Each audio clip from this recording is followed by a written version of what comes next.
Добрый день, дорогие друзья! Сегодня мы в доме уважаемого юриста Антонио Гарсía Trevijano в Мадриде. Buenos días, don Antonio. Muchas gracias por recibirme en su casa. Yo te doy las gracias por estar aquí, una bella moscovita, me encanta. Don Antonio, ¿puede explicar a los amigos rusos el significado de la abstención activa como rechazo al régimen de partidos? Sí, la abstención es un fenómeno, abstención ante las votaciones o las elecciones de los cargos políticos, de los representantes. Eso es un fenómeno muy antiguo. No hay elección que no ha ido acompañada del fenómeno abstención. Pero hay dos tipos de abstención que la prensa ni los medios de comunicación no distinguen. Se le llama abstención a todo el que no vota, el que no acude. Por tanto, incluso el enfermo, el que no puede acudir porque no puede ir a las urnas, sin embargo, es un abstencionista, como los demás que no quieren ir porque no quieren votar. Entonces he tenido yo que crear un término nuevo que no existía antes de mí en la terminología política, que es el término abstencionario, para distinguir entre abstencionista, que es el que no vota por razones técnicas, por razones de salud o porque no cree así, que no vota por falta de interés en la política, del abstencionario, que es aquel que no vota sabiendo muy bien por qué lo hace. Lo hace para producir un efecto negativo sobre las elecciones, para condenarlas, decir, eso no es procedimiento, así no vamos, yo eso no lo rechazo. Y entonces, en lugar de ser un abstencionista, esa persona que sabe lo que está haciendo se llama abstencionario. Aquí en España yo pido, desde que murió Franco, bueno, con Franco, como es natural, no votaba y si en la medida en que yo estaba presente en la acción política, pedía a todos que no votara a nadie, pero fracasaba, votaban el 90%. Pero después de la muerte de Franco, ya cuando hubo la libertad de que los medios recogieran mis opiniones, yo pedí a todo el mundo que no votara, porque lo que se estaba votando era a una oligarquía y a una constitución que no había sido elegida por nadie. La Constitución española del 78 procede de abajo a arriba, de arriba a abajo. El pueblo no participa ni tiene... Son 6 señores, 7, 8 señores que redactan una Constitución y la ponen al pueblo español para que diga sí o no. Claro, decir no es decir que continúen las leyes del movimiento que eran de Franco. Claro, todo el mundo dice sí, pero eso no es... Nadie votó ni sabía lo que era la Constitución. Es más, algo que debe de saber la opinión rusa es que como no hay elecciones a cortes constituyentes, no hay elecciones, no hay un periodo constituyente, sino que con arreglo a la ley electoral de Franco, promulgada por Franco, con arreglo a esa ley electoral, se convocan elecciones legislativas ordinarias, no para cambiar de sistema. Y una vez elegidos los diputados franquistas con arreglo a su propia ley de Franco, después dentro del edificio, deciden en secreto, sin que nadie lo sepa, hacer una constitución. Secreta, esto hay que ver, ¿eh? Esto se lo ha tragado el pueblo español entero. Una constitución la hacen en secreto. Y se descubre porque un periodista, director de la revista Cuadernos para el Diálogo, que era de la Iglesia Católica, de Ruy Jiménez, pues descubre que se está redactando en secreto una constitución. Y fue un escándalo en la época, en la medida, escándalo pequeño, pero ya ahí tienen la prueba. Una constitución que se prepara en un parlamento legislativo corriente, donde no se ha anunciado nada, y además se redacta en secreto. Ese es el origen de la Constitución española de hoy. Y la gente le vota y le llaman la Constitución, dicen que nos hemos dado. Serán que os han dado. Porque nosotros, el pueblo español no se dio ninguna Constitución. Bien. ¿Las ideas del MCRC serían exportables a otros países europeos y a Rusia? Veamos. Esa sería una pregunta larga. América... española, de habla española, evidentemente, está ya. Así, el movimiento de ciudadanos hacia la República Constitucional está presente ya en la acción pública de Venezuela y está organizándose en Argentina con el primer filósofo argentino que se llama Alberto Buela. Está presente en Ecuador con uno de los grandes familias de Guayaquil que lo está organizando, empezando Gustavo, que vendrá dentro de poco a España. No, hoy creo que viene, me parece. Incluso creo que hoy viene aquí a Madrid, pero que lo está organizando también. Y está en muchos países iniciándose. Y responde perfectamente a la idiosincrasia cultural y política de la América española. La pregunta que queda, ¿es exportable a Rusia? Como Rusia procede de una dictadura,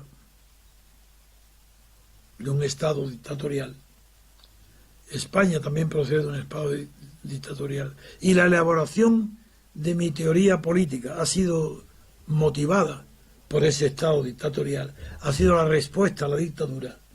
He tenido que descubrir un concepto que antes no existía. He tenido que acudir a un concepto nuevo, acuñarlo, edificarlo, rastrear su huella en la antigüedad, y ¿no? hasta ver que no había más remedio que crear algo distinto, porque Franco suprime y vence a la República Española.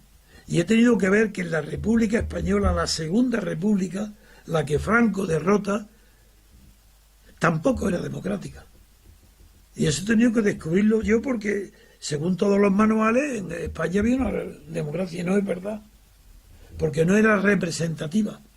La primera condición de una democracia, la primera de todas, antes que nada, es que sea un sistema que represente, que tenga una representación de los gobernados, de los electores, que el poder legislativo sea representativo, como es en el Reino Unido o como es en Francia.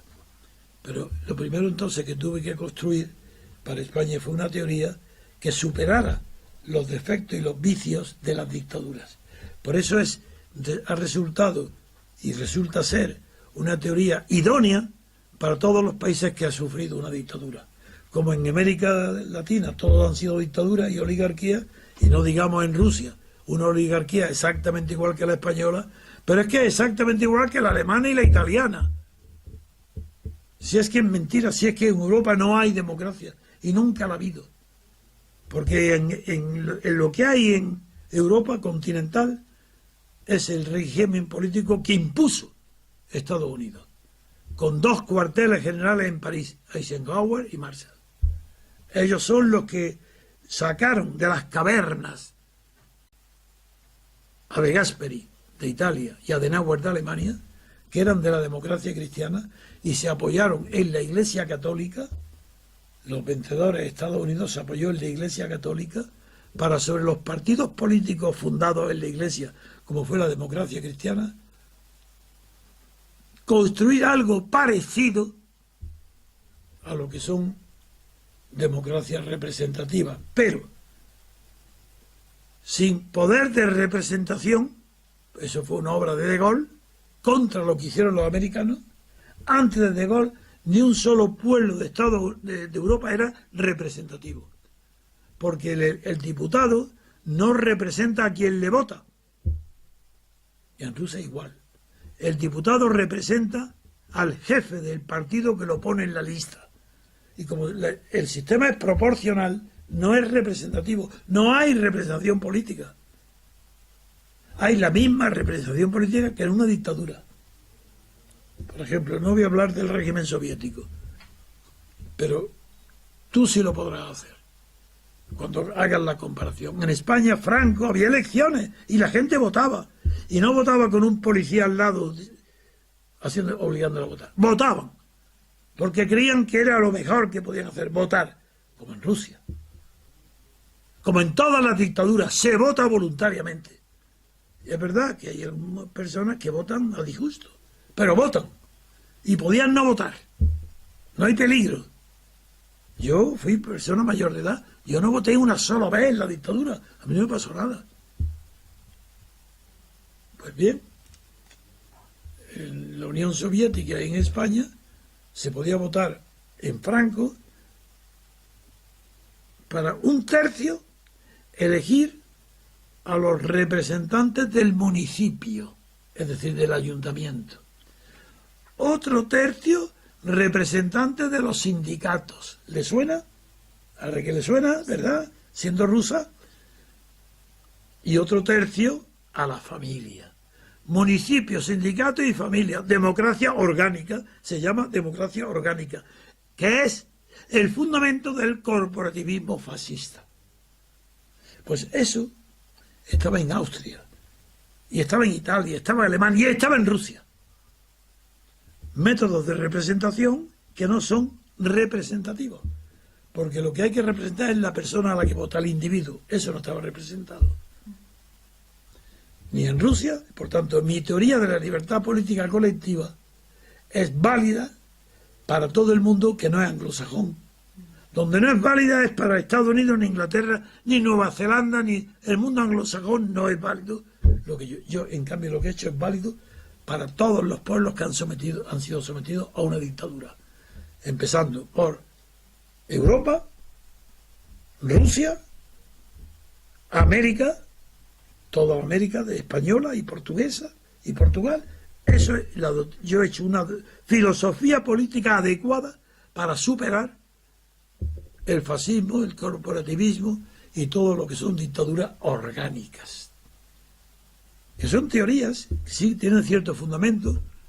En Alemania, sobre todo, Otto Gierke, que podría citar mucho, pero esa es la realidad. Como rusa, me llama mucho la atención la desigualdad que existe entre los ciudadanos de distintas autonomías españolas. Claro. Es decir, en diferentes esferas, como fiscal, como esfera de educación, de la lengua. Y el MCRC aboga por la igualdad de los españoles en todos los órdenes. En todos los órdenes, absolutamente. Igualdad absoluta. No quiere autonomías.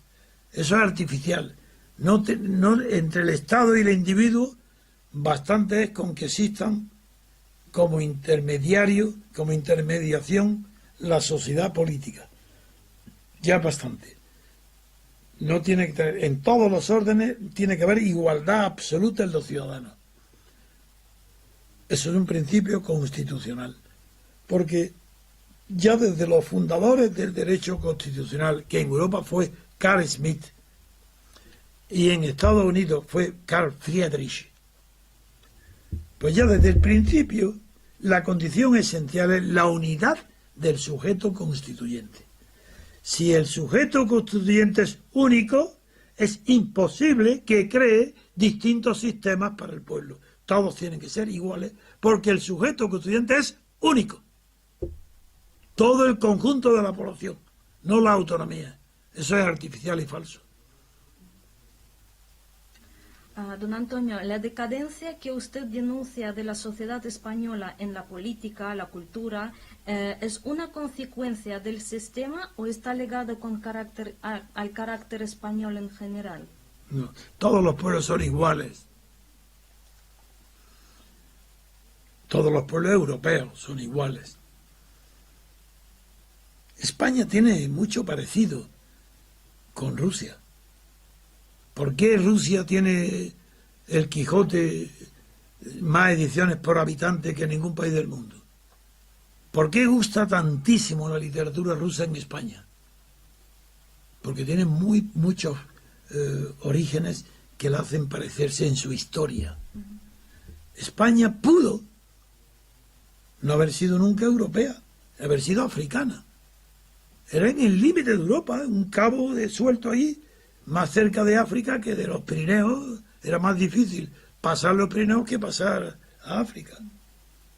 Y decidió España ser europea, echando de la península, arrojando una guerra larga de siglos, llamada Reconquista, a los árabes, a los musulmanes, porque ello fue una guerra de religión, fue la cristiandad contra los musulmanes. ¿Y qué le pasó a Rusia? Decirme, exactamente lo mismo. ¿Pero quiénes son los duques de Moscú? Pero antes era Kiev, la capital, la tercera Roma. ¿Pero qué pasa con los duques de Moscú? Pues que pudiendo haber sido Rusia Mongolia, asiática, decidió ser europea. Y por eso es esa atracción tan grande que existe en la literatura rusa y en la historia rusa, entre la atracción por Europa, que el sumum es la derrota de Napoleón, el Congreso de Viena, con el zar Alejandro, ese es el sumum, y la separación de Europa, que es la que ha querido luego los regímenes moscovitas. Pero, del mismo modo que España no se identificó totalmente con Europa y retrasó su cultura mucho con relación a la europea, igual le pasó a los rusos. Lo mismo, que era más atrasado que el resto de Europa cuando llegó la Revolución Soviética. Y como España, parecía que era otra cosa, que aquello era diferente. No, era lo mismo. Y cuando cae el muro de Berlín, muchos 10 años antes ha caído ya el régimen soviético, porque Europa Rusia no era Asia, era Europa. Y el parecido con España es extraordinario en la historia, el temperamento, el carácter y todo. Es muy atractivo para un español la amistad con Rusia, muchísimo. Y si Rusia supiera la atracción que siente el español medio, el corriente, hacia Rusia, se quedarían estupefactos. Es más querida Rusia en España que en ningún país limítrofe. Claro, Polonia como y Lituania, Letonia, Estonia, Finlandia tienen una tradición de miedo a Rusia. España eso no sabe lo que es, al contrario.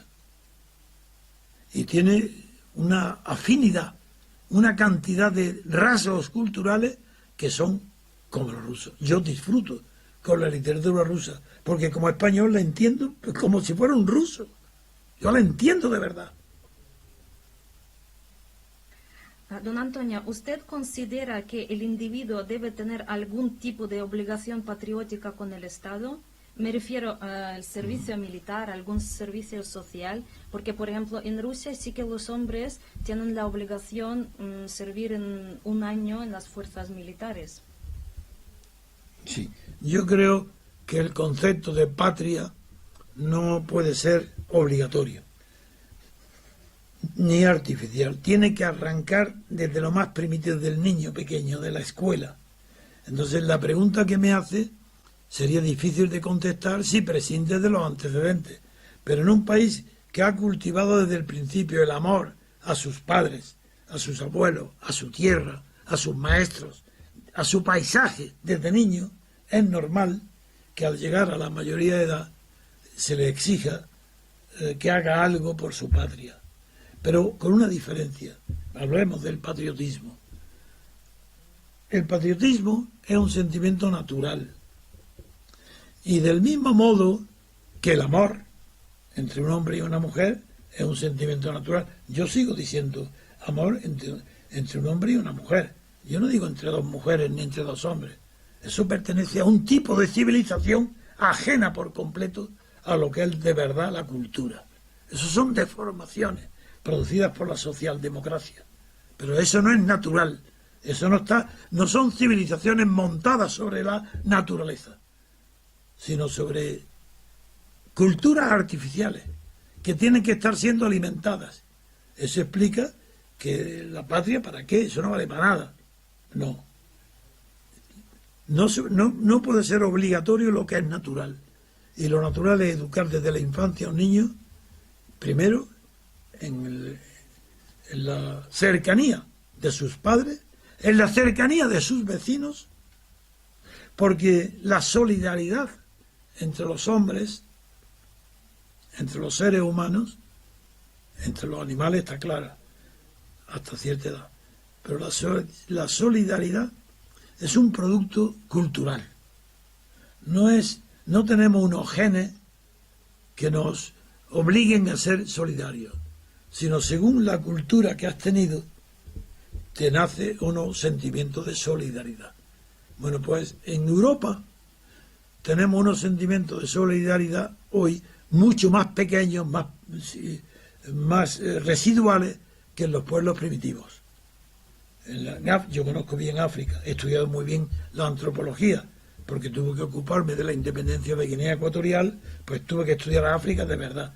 Bueno, pues en África el sentimiento patriótico no está relacionado con el Estado, pero sí que está relacionado con la tribu, con la gentilicia, con la gente, y eso es fuertísimo, mucho más que en Europa. Y en Europa se pierde por razones artificiales, porque lo normal es que sigamos admirando y queriendo a nuestros paisajes, a nuestros amigos de colegio, a nuestra familia, eso es lo natural. Y si no es así, es porque hay una represión de una cultura artificial. Yo no creo en ninguna cultura que tenga que ser cultivada artificialmente. Y por tanto, sí, creo que hay que educar para que los individuos hagan algo, un esfuerzo en favor de sus semejantes, y eso se llama patria. Don Antonio, Pero no soy un hombre de derecha, ya, eso es otra cuestión. Es que se confunde eso con la iglesia, la derecha, nada, eso no tiene nada que ver. Yo soy, respeto lo natural, y sobre lo natural edifico una segunda naturaleza, como dijo Pascal, la cultura. Pero la cultura, si no está montada en lo natural, es artificial. Vale. Don Antonio, ¿existe algún país en el que sus ciudadanos no sean súbditos? Por ejemplo, usted, yo sé que considera a Estados Unidos como ejemplo en muchos aspectos a seguir. Sí. Pues, ¿qué usted se opina de esto? Yo creo que donde triunfan las oligarquías hay súbditos y no ciudadanos. Por lo tanto, en Europa no conozco ningún... Sí, en Suiza, diré porque en Suiza y en el Reino Unido, en Inglaterra, hay una tradición que ha formado y educado a ciudadanos. Pero no quiere decir que sean democracias, ni en Suiza ni en Inglaterra. Pero sí hay ciudadanos que saben que tienen que hacer un esfuerzo para su país, lo admiten. Saben, por ejemplo, en Suiza el servicio militar obligatorio existe y cuando se licencian tienen que llevarse el fusil a su casa. Saben que tienen que tener algo de... sea simbólico, pues yo creo que nadie va a atacar a Suiza. Pero Suiza, Inglaterra, hay ciudadanos. En el resto de Europa no hay ciudadanos, hay súbditos. Porque para ser ciudadano tienes que tener conciencia de tu poder. Entre un ciudadano y un súbdito la diferencia no está en que el ciudadano puede votar y el súbdito no. Hoy votan los dos. No, la diferencia es que el ciudadano es consciente de que solo es ciudadano si los demás lo son. Si no, no hay un ciudadano aislado. La ciudadanía es una cualidad de conjunto. O es colectiva o no hay. Entonces, en Europa no hay ciudadanos colectivos porque no tienen una libertad colectiva, sino una libertad regalada por Estados Unidos. Es que en Europa no hay libertad autóctona. Mira, pronuncié un discurso en el Parlamento de Estrasburgo, antes de morir Franco. En nombre de la Junta Democrática me prepararon Chesón y otros diputados y políticos del mercado común que era entonces, me prepararon un discurso en Estrasburgo, en el Parlamento. Y dije literalmente, en el año 1976, dije en Estrasburgo, vosotros, bueno, yo represento, hablaba en Estrasburgo en nombre de la oposición a Franco, en nombre de los que luchamos por la conquista de la libertad política. Y no venimos a pediros ayuda, simplemente vengo a que sepáis, vosotros, que vuestra libertad que os tiene sentados aquí en Estrasburgo no es vuestra. Vosotros no lo habéis conquistado eso. Eso lo ha conquistado el ejército de Estados Unidos. En cambio, nosotros, si podemos seguir la lucha y ayudáis a que no interfiera nadie, ni vosotros mismos en nuestros asuntos, conquistaremos la libertad política. Y será la primera vez que en Europa haya una libertad política europea, que no se debe a los americanos, sino a los españoles. Cuando todavía yo tenía esperanza de que después de Franco, la Junta que yo había formado, la Junta Democrática, y lo que se llamó Plata Junta, se seguirían unidas y vencerían. Antes de que yo fuera difamado, pues eso lo creía al alcance de la mano, y lo teníamos casi. En el pasado se consideraban poderes fácticos a la Iglesia o el ejército. ¿Estos poderes son actualmente solo económicos o siempre han sido económicos? ¿Cómo usted piensa? No. La expresión poderes fácticos fue creada por mí. Antes de que yo la escribiera y la creara, en los folletos y los pasquines que yo hice para la propaganda contra Franco, nadie decía poderes fácticos. Porque con la palabra poder fáctico yo no designaba al ejército ni a la Iglesia. No, ese ha sido el error que han hecho luego. No. En la lucha contra Franco, poderes fácticos eran aquellos que no eran poderes institucionales, que eran poderes de hecho, pero no de institución. Y tanto el ejército como la Iglesia eran poderes institucionales bajo Franco. Yo llamaba poderes fácticos a aquellos que no tenían institución. ¿Como es quién? La banca, ese era el poder fáctico, la banca, la prensa, eso eran poderes fácticos, los medios de comunicación, pero no el ejército ni la Iglesia, eso eran instituciones, eso eran poderes jurídicos. En cambio la banca no es un poder jurídico, será un poder financiero. Si podía influir en la política, eso es poder fáctico, eso ya no es jurídico. Bien. ¿Cuál es el futuro de la actual Unión Europea representante de las oligarquías nacionales tras el Brexit? ¿Existe el riesgo de disolución de la Unión? Y de ser así, ¿esto sería deseable, positivo? Es deseable, es positivo y es inevitable. La Unión Europea no puede continuar siendo un conjunto de países satélites de Alemania. Eso no puede durar. Pero está condicionado por muchos factores. Y uno de ellos, el principal de todos, que era la alianza de Estados Unidos con Alemania, está roto. Pero es roto de verdad. No crean que eso depende de Donald Trump. Es un hombre... Eso da igual que sea un hombre raro y que sea espontáneo. Da lo mismo. Es que los intereses a largo plazo de Estados Unidos y de Alemania chocan con la existencia de la Unión Europea. Y por esa razón yo quiero tirar un cable ya a España futura, no la actual, ni en la monarquía, en la república, con la América española. Por eso esos contactos tan estrechos que estoy estableciendo con todos los países de América del Sur. Porque estoy previendo el final de la UE y la necesidad de que España cuente con una plataforma de influencia mundial. Don Antonio, como usted sabe que el próximo año se celebran las elecciones presidenciales en Rusia. Sí, lo sé. Y Putin sí que sigue siendo el líder más apoyado por los rusos. Sí. ¿A qué se debe que la opinión pública europea sea tan crítica con él, cuando realmente en Europa no hay líderes actualmente? ¿Es por el miedo o cómo cree usted? ¿Por qué? La propaganda de Occidente, Estados Unidos y Europa fundamentalmente,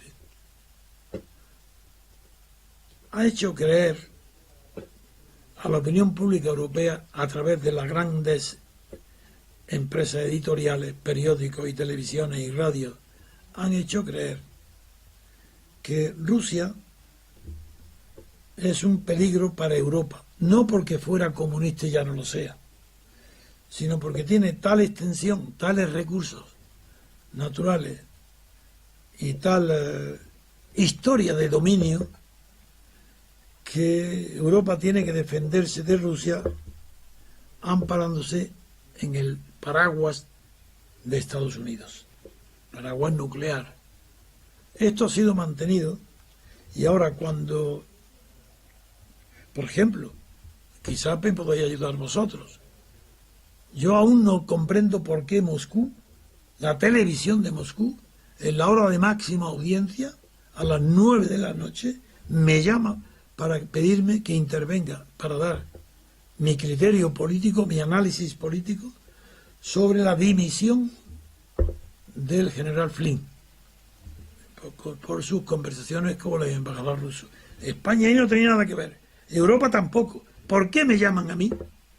Como único, no como tertuliano, para una emisión de 10 minutos que explique por qué. A ver si un día me lo explicáis, porque yo ni tengo relaciones, ni las busco, ni con el embajador ruso, ni con Putin, y sin embargo, la televisión de Moscú me llama y luego me llaman para felicitarme y decirme que la han oído 80 millones de telespectadores de toda América Latina y de España. Bueno, eso es un paréntesis que digo que no entiendo por qué.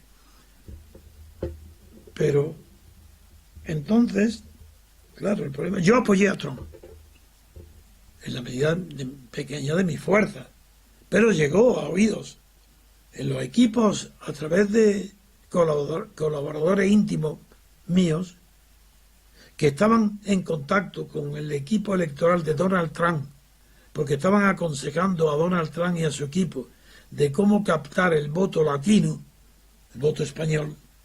A través de ellos sí supe que también yo estaba siendo muy considerado en Washington. Pero yo no tengo conocimiento ninguno de que en aquellas conversaciones de embajador, ni en eso que se llama tontamente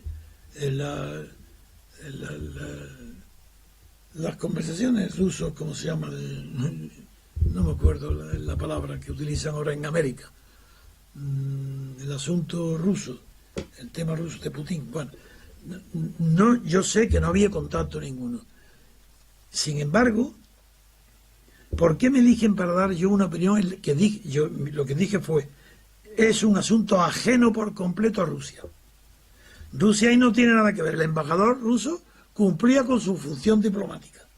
Allá los americanos sí querían tener contactos con él para hablar si Donald Trump, que todavía no estaba elegido, era favorable que se levantaran las sanciones, etcétera, contra Rusia.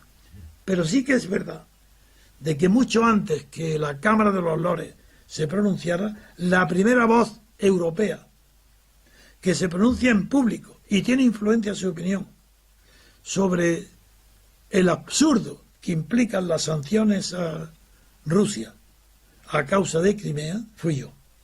Yo dije muchas veces una campaña diciendo que era falso, y lo digo ahora, sigo diciendo lo mismo, no hubo absolutamente ninguna causa de derecho internacional que impidiera a Crimea que al 90% de la población quisiera volver al seno de su patria, que era Rusia. Y sabía, y dije, que fue Khrushchev que 40 años antes se permitió hacer el regalo, como si fuera su propiedad, de Crimea, regalarla a Ucrania. Es verdad que esto lo lancé repetidas veces, con fechas, con todo. Y defendí la necesidad, no la conveniencia, la necesidad de que Crimea volviera a Rusia. La necesidad. Y critiqué a Putin. No podéis imaginaros cómo lo critiqué en la radio. Cuando abandonó a las dos provincias separatistas que le llaman de la cuenca del Don, de Donetsk. ¿Por qué lo abandonó Putin? Porque ellos estaban en un proceso muy, muy parecido al de Crimea. En Crimea más fuerte porque el número de partidarios de la Unión con Rusia era mayor. Pero el proceso era el mismo. En los dos países limítrofes, el de la cuenca del Don, países cercanos a la capital del Rostov, del Don, los dos países no querían la autonomía, no querían votar el referéndum convocado por Kiev, querían seguir la suerte de Crimea, unirse con Rusia, bien en forma federal porque no habían pertenecido antes, no era igual, no importa. El hecho es que yo hice campaña seria y denuncié a Putin porque en el momento de mayor álgido, en el momento de mayor decisión, posibilidad de decidir, Putin los abandonó. Y les dijo que votaran el referéndum convocado por Kiev. Una traición. Y dije a Putin, eso es traición. Porque eran habitantes rusos o de habla rusa que querían de verdad el acuerdo concreto con Rusia. Y como la responsable de toda esa crisis había sido la señora Merkel, porque fue la que impidió la continuidad normal de un tratado comercial entre Ucrania y Rusia, prometiéndole que si no renovaba el acuerdo con Rusia, la Unión Europea le ofrecería un acuerdo mucho mejor. Ella es la responsable de todo lo que ha sucedido en Ucrania y en Kiev. Ella, la señora Merkel. Y yo no perdono, y la historia a mí no se me olvida. Con eso respondo a que la causa de la enemistad con Putin es Merkel en Europa. Y hoy se está produciendo la paradoja de que la irreconciliable postura de política económica entre Donald Trump y Merkel está haciendo a la oligarquía financiera alemana, que está padeciendo las consecuencias de la penalización del comercio con Rusia, están planteándose seriamente el asunto ahora en Alemania. Son razones de justicia y de conocimiento de la historia las que a mí me han hecho buscar las causas por las que Europa debe apoyar a Rusia para que Rusia apoye a Europa. ¿Y qué papel piensa que va a tener Rusia en el mundo los próximos años? ¿La victoria de Trump puede crear nuevas alianzas entre dos países? Es tan imprevisible la conducta tan atávica de Trump que no podemos fiarnos de él para construir sobre su persona ninguna política duradera ni fiable. Pero Putin es un hombre frío, es un hombre contradictorio. Rusia no es una democracia, es una oligarquía. Sin reformas internas, sin una constitución verdadera, es difícil que Rusia llegue antes que otros países europeos a la democracia. Pero creo que la evolución de los acontecimientos mundiales favorece a Putin.